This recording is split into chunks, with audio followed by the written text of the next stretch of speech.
Hello, I'm Thinev. Today I'll be talking about a very colorful bird, which is not very hard to see in wetlands.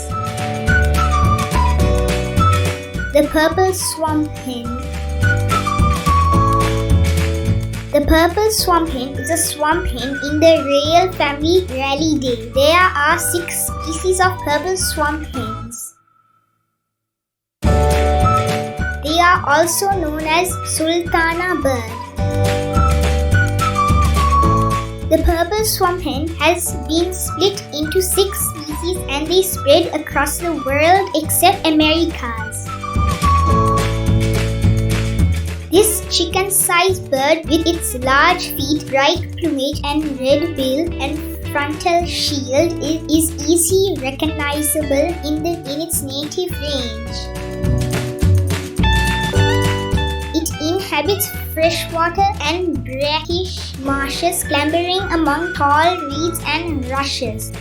Also feeds at edges, even out in adjacent wet fields. Their calls are like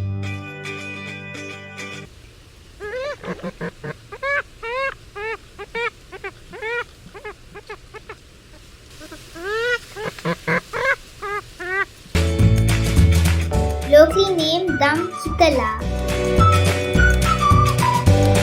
I have seen purple swamp hens almost in every wetland park in Colombo, including Yathu-Uyana, Badagana, Yasaru Park and Valley Park. In my last trip to Valley Park, I have seen 2 adult purple swamp hens and 2 chicks. This is the first time I've seen a whole family of purple swamp hens.